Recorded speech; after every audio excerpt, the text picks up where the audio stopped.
میرے نبی پاک صلی اللہ تعالی علیہ وسلم نے فرمایا ہر چیز اپنے رب سے مانگ، ہر چیز مانگ، ہر چیز مانگ۔ یا رسول اللہ کیا کچھ؟ میرے محبوب نے فرمایا تیرے گھر میں نمک بھی ختم ہو جائے تو وہ بھی اپنے رب سے مانگا کر، تو مانگنا وہ تجھے دے گا، تو اس کی بارگاہ میں کشکول طلب دراز تو کرنا۔ اور ترمذی شریف میں عجیب لفظ ہے، رسول کائنات نے فرمایا، رب کریم فرماتا ہے جب میرا بندہ ہاتھ اٹھاتا ہے نا، میں فرض محبت ادا کر رہا ہوں، یہ کسی کی ادا ہے ادا کر رہا ہوں۔ یا رسول اللہ شرمندہ بہت ہیں، تجھے کس منہ سے بلائیں، پر جائیں کہاں، تجھ بن یہاں کون میرا ہے۔ ایک بار تو دیکھو ہمیں سلطان مدینہ، ایک بار تو دیکھو ہمیں سلطان مدینہ، ہم جو بھی صحیح محبوب تیرا کلمہ تو پڑھا ہے۔ کچھ لوگوں کو اللہ تعالیٰ دولت دیتا ہے، دولت اگر محنت سے ملتی تو سب سے زیادہ مزدور کے پاس ہوتی ہے، کیونکہ وہ سب سے زیادہ محنت کرتا ہے۔ یہ تو خدا کے فضل سے ملتی ہے۔ اب جس کو مل جاتی ہے وہ سمجھتا ہے مجھے ملنی ہی چاہیے تھا، حالانکہ مالک بڑا بے پرواہ ہے۔ صبح کے تخت نشین شام کے مجرم ٹھہرے، ہم نے پل بھر میں نصیبوں کو بدلتے دیکھا۔ ایک صحابی نے کہا کہ نبی پاک علیہ السلام کا چہرہ نور تلوار کی طرح روشن تھا نا۔ تلوار بالکل جب نئی تیار ہو کے آتی ہے تو بڑی روشن ہوتی ہے، روشنی کے سامنے کریں تو عکس پڑتا ہے اس کا، اس میں سے بھی شعائیں نکلتی ہیں۔ تلوار کی طرح تھا؟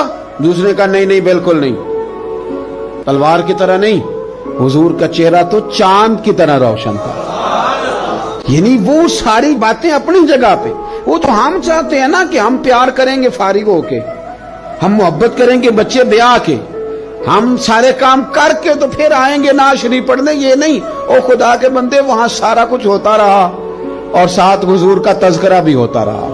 حضور صلی اللہ علیہ وسلم نے فرمایا جس نے محبت کے ساتھ ماں باپ کا چہرہ دیکھا اللہ اسے کامل حج کا ثواب عطا کرے۔ لیکن حدیث میں جو حضور نے شرط لگائی اس شرط کا خیال رکھنا ہے، تو حضور نے فرمایا تو محبت سے چہرہ دیکھ، تیرے رسول کا وعدہ ہے رب مقبول حج کا ثواب دے گا۔ صحابی عرض کرنے لگے یا رسول اللہ صلی اللہ علیہ وسلم اگر میں 2 دفعہ دیکھوں؟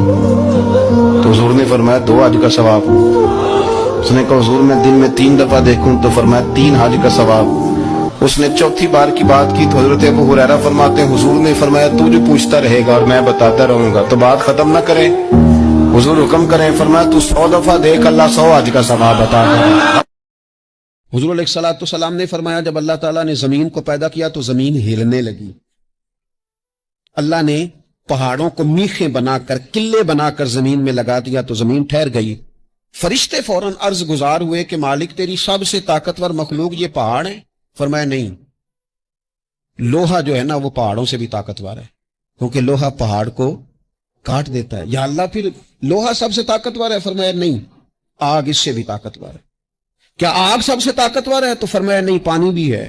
کیا پانی طاقتور ہے؟ فرمایا ہوا بھی ہے، جو پانی کا رخ پھیر دیتی ہے۔ یہ دیکھو حضور نے بتایا طاقتور کون ہوتا ہے؟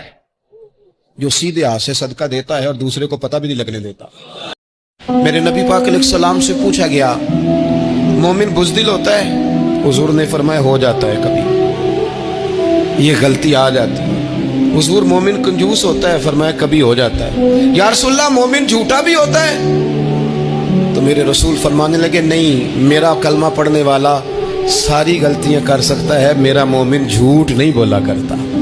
نبی پاک صلی اللہ تعالی علیہ وآلہ وسلم فرمانے لگے عمر میں گیا، بڑا پیارا مکان تھا، حور بھی بیٹھی تھی، تو میں نے دیکھا کہ اندر سے دیکھوں، جب میں دروازے پہ گیا تو تیرا نام لکھا تھا، تو میں نے کہا میں نہیں اندر جاتا، عمر جلالی آدمی ہے، یہی نہ کہ میرے گھر میں بغیر اجازت، خود ہی قانون بنایا ہے کہ اجازت لے کے جانی چاہیے، اور خود ہی بغیر اجازت چلے گئے، تو عمر میں نہیں گیا۔ اللہ اکبر۔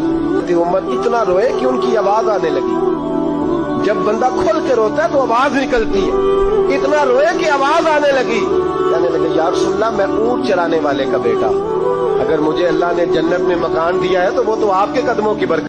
حضرت علی فرمانے لگے اپنے